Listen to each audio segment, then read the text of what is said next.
जय हिंद दोस्तों, कैसे हैं आप लोग? मजे में होंगे। दोस्तों आज हम बात करेंगे बायोमोलिक्यूल्स के। दोस्तों बायोमोलिक्यूल्स का जो हमारा फर्स्ट लेक्चर था वहाँ पर हमने इसको इंट्रोडक्शन के बारे में जाना था, ठीक है। लेकिन क्या है दोस्तों, ये लेक्चर सेकेंड लेक्चर आने में बाकी ही काफ़ी टाइम हो गया, तो हम क्या करेंगे दोस्तों, फिर से स्टार्टिंग से पढ़ेंगे, ठीक है, ताकि आपको हर चीज़ रिकॉल हो जाए, ताकि आपको एक बार क्या हो दोस्तों समराइज हो जाए हर चीज़ और हमसे कनेक्ट कर पाएँ, ठीक है। तो हम क्या करेंगे दोस्तों, फिर से वो चीज़ को क्या करेंगे, शुरुआत से पढ़ेंगे कि बायोमोलिक्यूल्स होता क्या है, ठीक है। तो चलिए हम स्टार्ट करते हैं, बायोमोलिक्यूल्स के बारे में जानेंगे। तो दोस्तों बायोमोलिक्यूल्स जो होता है, बायोमोलिक्यूल्स क्या है दोस्तों, ऐसा मोलिक्यूल्स जो हमारे बॉडी में पाया जाता है, ठीक है। इसका जो बायोमोलिक्यूल्स जो है दोस्तों, इसका जो बायोमोलिक्यूल्स का जो मोलिकुलर मास होता है वो क्या होता है, बहुत ज़्यादा होता है, ठीक है। बायोमोलिक्यूल्स का हमने क्या कहा, बायोमोलिक्यूल्स का जो मोलिकुलर मास होता है, मोलिकुलर मास, ये क्या होता है दोस्तों, इसका बहुत ही ज्यादा होता है, ठीक है। सर बात समझ में आ गया कि मोलिकुलर मास बहुत ज्यादा होगा, ठीक है। और ये बायोमोलिक्यूल्स क्या होता है दोस्तों, हमारे बॉडी के अंदर पाया जाता है, ठीक है। हमारे बॉडी के अंदर ही बायोमोलिक्यूल्स होते हैं, इसका मोलिकुलर मास क्या होता है, बहुत ज्यादा होता है। अब हम जानते हैं दोस्तों कि बायोमोलिक्यूल्स का डेफिनेशन क्या होता है, ठीक है। Biomolecules are the naturally occurring organic compound है, ठीक है। ये नेचुरली होता है, ठीक है, हमारे बॉडी के अंदर होता है। Essential constants of the living organism in different cells, ठीक है। डिफरेंट सेल्स में क्या होता है दोस्तों, अलग अलग रूप में लिविंग ऑर्गेनिज्म के रूप में हमारे बॉडी में प्रेजेंट है। अगर हम इसकी बात करें दोस्तों, जैसे कि इसमें है पॉलीसेचराइड्स है, प्रोटीन्स etc है, ठीक है। आप बात करें दोस्तों, कार्बोहाइड्रेट्स हो गया, प्रोटीन हो गया, डीएनए हो गया, आरएनए हो गया, ये सब हमारा क्या है दोस्तों, न्यूक्लिक एसिड का पार्ट है। ये सब हमारा क्या है, न्यूक्लिक एसिड का पार्ट है, ठीक है। तो हम इसे भी क्या कह सकते हैं दोस्तों, हम ये सारे चीजों के बारे में थोड़ा थोड़ा पढ़ेंगे, ठीक है दोस्तों। जैसे प्रोटीन्स हो गया, कार्बोहाइड्रेट्स हो गया, न्यूक्लिक एसिड में हमारा डीएनए आ गया, आरएनए आ गया, इसके बारे में हम क्या करेंगे दोस्तों, थोड़ा थोड़ा जो इसका पार्ट है वो हम क्या करेंगे, स्टडी करेंगे। बात क्लियर है? यहां तक आपको कोई दिक्कत नहीं होना चाहिए, ठीक है, अच्छी बात है। कार्बोहाइड्रेट्स हमारे पास क्या होता है दोस्तों, कार्बोहाइड्रेट्स में भी define as optically active polyhydroxy aldehydes या ketones are compound which produce such units on hydrolysis. अगर इसको हाइड्रोलिसिस किया जाए दोस्तों, ठीक है, तो ये क्या करता है, हमारे पास ऑप्टिकली एक्टिव पॉलीहाइड्रोक्सी एल्डिहाइड या कीटोन देता है, तो हम इसे क्या कहेंगे, कार्बोहाइड्रेट्स कहेंगे, ठीक है। जैसे कि दोस्तों हमारे पास सेल्यूलोज हो गया, ग्लाइकोजन हो गया, स्टार्च हो गया, ये सब में हमें क्या मिलता है दोस्तों, कार्बोहाइड्रेट्स मिलता है। क्लियर है बात, ठीक है, समझ में आ गया, ठीक है दोस्तों। पहले की बात अगर करें दोस्तों, तो कार्बोहाइड्रेट्स को ये माना जाता है कि कार्बोहाइड्रेट जो है वो कार्बन और कार्बन का ही क्या है, हाइड्रेट्स है, जो कि ये डिफिनेशन गलत है दोस्तों। कार्बोहाइड्रेट्स कोई कार्बन का हाइड्रेट्स नहीं है। अगर हम यहाँ बात करें कार्बोहाइड्रेट्स को, तो ये क्या है दोस्तों, हमारे पास पॉलीहाइड्रोक्सी ग्रुप है, या फिर इसमें क्या होता है, एल्डिहाइड हो सकता है या फिर कीटोन हो सकता है। इस बात पर ध्यान देना होगा कि ये क्या हो सकता है दोस्तों, एल्डिहाइड हो सकता है या फिर कीटोन हो सकता है, ठीक है। अब यहाँ पर अगर हम बात करें दोस्तों, तो इसमें हमारा क्या गया, कार्बोहाइड्रेट्स का डिफिनेशन में हमारे पास कार्बोहाइड्रेट्स में भी define as optically active polyhydroxy aldehydes और ketones compound which produce such units on hydrolysis, ठीक है। इसका एग्जांपल क्या है, हमारे पास सेल्यूलोज है, ग्लाइकोजन है, स्टार्च है etc, ठीक है दोस्तों। अब हम इसका क्या देखेंगे दोस्तों, इसका क्लासिफिकेशन देखेंगे कि इसको किस किस चीज में बांटा गया है, ठीक है, इसका वर्गीकरण क्या क्या है। अब अगर यहाँ पर बात करें दोस्तों, तो सबसे पहले हमारा आता है मोनोसेचराइड्स, ठीक है। मोनोसेचराइड्स क्या होता है, इसके बारे में हम जानेंगे, इसका एग्जाम्पल जानेंगे, ठीक है दोस्तों। उसके बाद धीरे धीरे हम इसके और भी क्लासिफिकेशन का जो पार्ट्स है उसके बारे में जानेंगे, ठीक है। तो आप इसका स्क्रीनशॉट ले सकते हैं।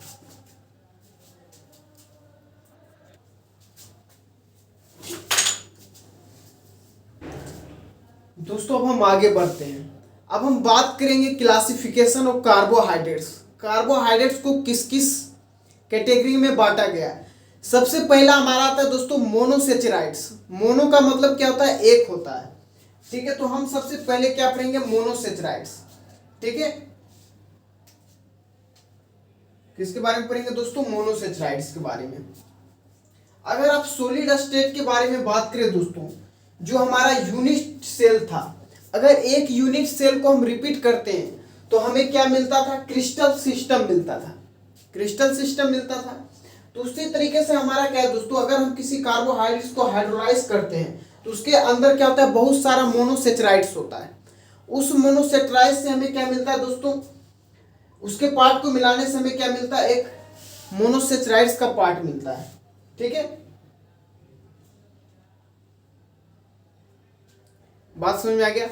तो हमारे पास क्या होता है दोस्तों, मोनोसेचराइड्स को अगर हाइड्रोलाइसिस करते हैं तो इसके अंदर क्या होता है? बहुत सारे सेचराइड्स होता है। जब हम इस सेचराइड्स के अंदर, ठीक है दोस्तों, इसके जो सबसे छोटा पार्ट है, इसी छोटे पार्ट को हम क्या कहते हैं दोस्तों? मोनोसेचराइड्स कहते हैं। बात समझ में आ गया? तो आइए हम इसका डेफिनेशन जान लेते हैं। तो मोनोसेचराइड्स क्या है दोस्तों? Monosaccharides include non hydrolysable carbohydrates, मतलब जिसको हम और पार्ट में हाइड्रोलाइसिस नहीं कर सकते, ब्रेक नहीं कर सकते, वाटर में ब्रेक नहीं कर सकते, उसे हम क्या कहते हैं? नॉन हाइड्रोजेबल। बात समझ में आ रहा है?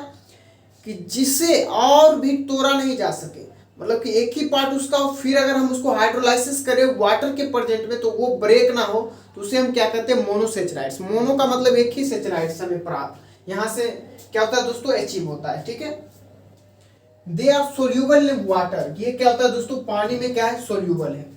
एक चीज यहाँ पर एक चीज और क्या है दोस्तों, इस बात पर ध्यान देना कि दिस कंटेनिंग एल्डिहाइड, ठीक है, group are called aldoses, while other containing ketonic groups are called कीटोक्सिस।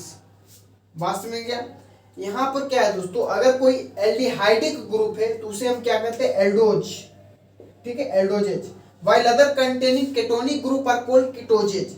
some monosaccharide with example are given in the table as given below। हमारा टेबल क्या है दोस्तों? यहाँ पर है। बात समझ में आ गया? अगर हम इसका एक स्ट्रक्चर बनाकर देखें दोस्तों, ठीक है, अगर हम इसका स्ट्रक्चर देखें तो यहाँ पर क्या होगा दोस्तों? हमारे पास मान लीजिए CHO3 है, ठीक है, 3 कार्बन हम लेंगे। बात समझ में आ गया? यहाँ पर क्या लेंगे? C लेंगे, ठीक है दोस्तों, H2 OH होल N लेंगे। ठीक है, अगर N का वैल्यू क्या हो, अगर यहाँ पर N इक्वल टू हमारा क्या है दोस्तों? 1 है। बात समझ में आ रहा? अगर यहाँ पर N1 लेंगे तो ये बनेगा, ठीक है, 3 कार्बन के लिए, ठीक है, एल्डो ट्रायोज बन रहा है। ठीक है, तो यहाँ क्या हो जाएगा दोस्तों? हमारा CH2OH आ जाएगा। तो यहाँ क्या था दोस्तों? हमारे पास 3 कार्बन था तो एल्डो ट्रायोज बना। अगर 4 रहेगा तो N का वैल्यू क्या कर देंगे? 2 कर देंगे, तो हमारे पास क्या बन जाएगा? एल्डो टेट्रोज बन जाएगा। आप एक बार सोचिए कि ट्रायोज में क्या था? 1 था। ट्रायोज का मतलब होता है कि 3 कार्बन, और यहाँ जब 4 कार्बन आ जाएगा तो टेट्रारोज कहलाएगा। बात सुना? 3 के लिए क्या होगा दोस्तों? हमारे पास ट्रायोज, 4 के लिए टेट्रारोज। इसीलिए अगर हम कीटोनिक ग्रुप की बात करें, कीटोक्सिस ग्रुप की बात करें, यहाँ पर एक शब्द आया था दोस्तों, अगर आप याद रखें तो कीटोक्सिस। यहाँ पर भी क्या होता है दोस्तों? अगर हम बात करें एक, अगर 3 कार्बन के लिए हो तो कीटो ट्रायोज, ठीक है, 3 कार्बन के लिए। अगर कार्बन बढ़ जाए, एक कार्बन इंक्रीज कर गया, तो यहाँ पर सेम ही होगा, कीटो टेट्रोज। बात समझ में आ रहा है दोस्तों? ये इसका स्ट्रक्चर हो जाएगा, ठीक है, स्ट्रक्चर फॉर्मूला। ये इसका एग्जाम्पल हो गया, इरिथ्रोलोज। क्लियर? यहाँ तक कोई दिक्कत नहीं होना चाहिए। अब हम क्या करते हैं दोस्तों, यहाँ पर हम एक एग्जाम्पल लेते हैं एल्डोजोस का और कीटोक्सोस का। ठीक है, तो यहाँ पर अगर एग्जाम्पल ले दोस्तों, तो सबसे पहले यहाँ पर क्या लेंगे? यहाँ पर क्या है दोस्तों? एल्डोज है, तो यहाँ पर क्या होगा? एल्डिहाइड ग्रुप लेंगे, C+OH। ठीक है, कार्बन लगा लिए 1 2 3। ठीक है दोस्तों, यहाँ पर क्या होगा? OH OH OH। ठीक है, इधर क्या आ जाएगा दोस्तों? H H H। ठीक है, क्लियर है? यहाँ हमारा क्या आ जाएगा दोस्तों? CH2OH आ जाएगा। ठीक है, तो यहाँ पर क्या हो गया दोस्तों? यहाँ पर देखें तो बहुत सारा क्या हो गया? हाइड्रोक्सिल ग्रुप आ गया। तो एक से अधिक हाइड्रोक्सिल ग्रुप आ जाए तो वो क्या कहलाता है दोस्तों? पॉलीहाइड्रोक्सिल कहलाता है, पॉलीहाइड्रोक्सिल। ठीक है दोस्तों, जब पॉलीहाइड्रोक्सिल ग्रुप आ गया तो हम इसे क्या कहेंगे? एल्डोक्सोज कहेंगे। बात समझ में आ रहा? ALDOSES, ये हमारा क्या है दोस्तों? एल्डोज ग्रुप हो गया। अब इसी तरह से अगर हम कीटोनिक ग्रुप की बात करें कीटोज की, तो कीटोज का स्ट्रक्चर क्या होगा दोस्तों, यहां पर क्या हमने क्या लिया था दोस्तों, एल्डिहाइड ग्रुप लिया, डेट इज एल्डिहाइड ग्रुप। अब हम क्या करेंगे, बात करेंगे कीटोनिक ग्रुप का। तो अगर कीटोनिक ग्रुप की बात करें दोस्तों, तो यहां पर हमारा क्या होगा, CH2OH, ठीक है, C डबल बॉन्ड ओ आ जाएगा, यहां पर कार्बन ले ले 1 2, यहां CH2OH, ठीक है दोस्तों। यहां पर हम जनरल स्ट्रक्चर बना रहे हैं, ठीक है, यहाँ OH आ गया, ये हमारा क्या बन गया दोस्तों, कीटोक्सोज, ठीक है, कीटोक्सिस ग्रुप बन गया। यहाँ एल्डोक्सिज, यहाँ क्या बना दोस्तों, हमारा कीटोक ग्रुप। क्लियर दोस्तों, ये इसका स्ट्रक्चर हो गया। तो यही मोनोसेचराइड्स था, ठीक है दोस्तों। ये हमारा क्या होता है दोस्तों, इसको जब हम हाइड्रोलिसिस करवाते हैं वाटर के प्रेजेंट में, तो ये क्या होता है दोस्तों, और पार्ट में ब्रेक नहीं होता, क्योंकि ये मोनोसेचराइड्स है, इसके नाम से ही हमें पता चल रहा है। अब इसमें क्या होता है दोस्तों, एल्डोज ग्रुप होता है, जब हम उसको क्या करते हैं दोस्तों, एल्डिहाइड ग्रुप को क्या कहते हैं, एल्डोक्स ग्रुप कहते हैं, ये इसका स्ट्रक्चर हो गया। अगर कीटोनिक ग्रुप है तो उसको क्या कहेंगे, कीटोक्स कहेंगे, ये हमारा इसका स्ट्रक्चर हो गया, ठीक है दोस्तों। ये इसका एग्जांपल है एल्डोट्रायोज, जब 3 कार्बन का हो तो एल्डोट्रायोज कहलाता है, 4 कार्बन हो एल्डिहाइड ग्रुप तो एल्डोटेट्रोज कहलाता है। अगर यही कीटोनिक ग्रुप हो, कीटोन का ग्रुप हो, अगर 3 कार्बन हो तो कीटोट्रायोज कहलाएगा, अगर 4 कार्बन का हो तो हमारा क्या कहलाएगा दोस्तों, कीटोटेट्रोज कहलाएगा। क्लियर है दोस्तों। अभी हम इसका और पार्ट्स पढ़ेंगे, पहले आप इसको नोट डाउन कर लें।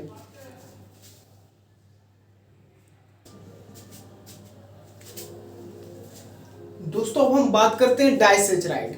हमने बात किया क्लासिफिकेशन ऑफ कार्बोहाइड्रेट्स। सबसे पहला हमारा था मोनोसेचराइड्स। मोनोसेचराइड में क्या था दोस्तों, हमारा एक यूनिट का हाइड्रोलाइसिस कर रहे थे, उसके बाद वो क्या हो रहा था, फर्दर हाइड्रोलाइसिस नहीं हो पा रहा था, तो हमने क्या कहा, मोनोसेचराइड्स, मतलब सोल्यूबल इन वाटर तो हो लेकिन एक से ज्यादा यूनिट में क्या हो, फर्दर डिवाइड नहीं हो, हाइड्रोलाइसिस ना हो, तो हम क्या करते हैं, दैट इज मोनोसेचराइड्स। अब हम बात करेंगे दोस्तों डाइसेचराइड्स। डाइसेचराइड्स क्या होता है कि आपको नाम से समझ में आ रहा होगा, डाई का मतलब क्या होता है दोस्तों, 2 होता है, ठीक है, जिसमें हमारा क्या हो दोस्तों, कार्बोहाइड्रेट्स की जो मॉलिक्यूल्स हो, जो मोनोसेचराइड्स यूनिट हो वो क्या हो, एक से ज्यादा हो, मतलब कि 2 हो, तो हम उसे क्या कहते हैं, डाइसेचराइड्स यूनिट कहते हैं, राइट। अगर हम इसका एग्जांपल देखें या फिर डेफिनेशन को पढ़े तो क्या होता है, those carbohydrates which on hydrolysis adds of 2 molecules of monosaccharides are called disaccharides। ये हमें क्या देता है दोस्तों, 2 molecules of monosaccharides देता है। बात समझ में आ रहा है, उसने हमें क्या किया दोस्तों, ओनली 1 molecules of monosaccharides दिया, तो हमने क्या कहा, ये मोनोसेचराइड्स है। लेकिन यहां पर क्या कर रहा है दोस्तों, डाइसेचराइड्स हमें क्या दे रहा है, 2 molecules of monosaccharides दे रहा है, तो हम इसे क्या कहते हैं, डाइसेचराइड्स कहते हैं, राइट। अब जैसे इसका एग्जांपल है, they are crystalline soluble in water and sweet in taste, जैसे कि कैन शुगर मेल्टोज etc हो गया। अब हम क्या होता है दोस्तों, जैसे कि गन्ना देखे होंगे, जिसको गन्ना समझते हैं ना दोस्तों, या फिर चीनी शुगर होता है, वो क्या होता है, मीठा होता है। तो मोनोसेचराइड्स सॉरी डाइसेचराइड्स का एग्जांपल क्या है दोस्तों, कैन शुगर है या फिर मेल्टोज है, राइट। बात क्लियर हो गया, यहां तक दिक्कत नहीं होना चाहिए। नेक्स्ट क्या है दोस्तों, कार्बोहाइड्रेट्स का जो नेक्स्ट क्लासिफिकेशन 3rd है, वो हमारा ओलिगोसेचराइड्स है।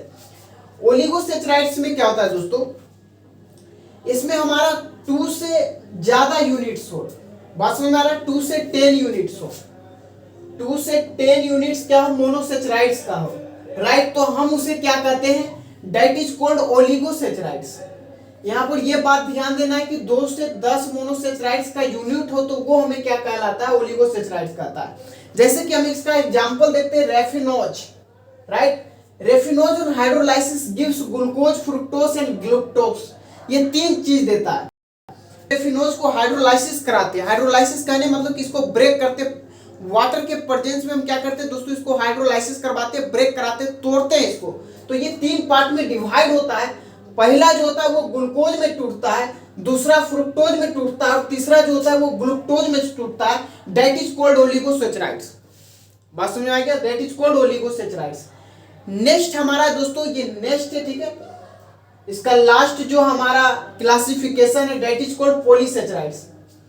पॉली का मतलब क्या होता है दोस्तों, एक से अधिक नहीं, बहुत सारा मोनोसेचराइड से मिलकर जो बना हो कार्बोहाइड्रेट्स, उसे हम क्या कहते हैं, पॉलीसेचराइड्स कहते हैं। बात समझ में आ गया। मोनो में क्या था दोस्तों, मोनो में क्या था दोस्तों, हमारा ओनली वन मोनोसेचराइड को हाइड्रोलाइसिस कर रहे थे। डाई में क्या था, दो था, दो मोनोसेचराइड को हाइड्रोलाइसिस किए तो डाई मिला। ओलिगोसेचराइड्स में क्या था दोस्तों, 2 से 10 यूनिट्स जब हमें मिलते हैं, 2 से 10 मोनोसेचराइड्स, तो हमारा क्या मिलता है, ओलिगोसेचराइड्स मिलता है। पॉलीसेचराइड्स का मतलब क्या होता है दोस्तों, पॉली का मतलब होता है बहुत सारा, जो क्या है दोस्तों अनलिमिटेड, मतलब कि बहुत सारा पॉलीसेचराइड्स देता है, उसे हमें क्या कहते हैं, पॉलीसेचराइड्स कहते हैं। अब इसका डेफिनेशन जानते हैं, those carbohydrates which produce large number of monosaccharides, मतलब बहुत सारा लार्ज नंबर ऑफ मोनोसेचराइड्स क्या कर रहा हो, प्रोड्यूस कर रहा हो, उसे हम क्या कहते हैं, पॉलीसेचराइड्स कहते हैं। Units on hydrolysis are called polysaccharide, they are form by linking together और large number of monosaccharides unit through glycosidic large linkage. इसमें क्या बनता है दोस्तों, हमारा ग्लाइकोसिडिक लार्ज लिंकेज बनता है। बात समझ में आ रहा, ये क्या करता है दोस्तों, बहुत सारे मोनोसेचराइड से मिलके एक लंबा लिंकेज बनाता है।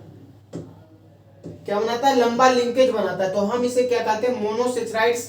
बहुत सारे मोनोसेचराइड्स मिल गए, एक लार्ज नंबर ऑफ लिंकेज बना लिया, इसे हम क्या कहते हैं, पोलोसेचराइड्स कहते हैं। बात समझ में आ गई। इसका एग्जांपल क्या है दोस्तों, स्टार्च है, एमाइलोज है एंड सेल्यूलोज है। ये सब किसका एग्जांपल है दोस्तों, पॉलीसेचराइड्स का है। ठीक है दोस्तों, जो नेक्स्ट क्लास होगा दोस्तों, हम नेक्स्ट क्लास में बात करेंगे शुगर के बारे में। ठीक है, इसके बारे में हम डिटेल से बात करेंगे। तो आज के लिए हम इतना रखते हैं, फिर मिलते हैं आपसे नेक्स्ट वीडियो में। अगर हमारा वीडियो आपको अच्छा लग रहा हो, अगर इससे किसी को यूजफुल है, या फिर आपका दोस्त 10th 12th जेईई IIT का तैयारी करता हो, नीट का तैयारी करता हो, तो हमारा प्लेटफॉर्म उसे सजेस्ट कर सकते हैं, रामानंद ऑनलाइन स्टडी सेंटर। दोस्तों आज के लिए इतना ही रखते हैं, फिर मिलते हैं नेक्स्ट वीडियो में। तब तक के लिए जय हिंद, जय भारत, धन्यवाद दोस्तों।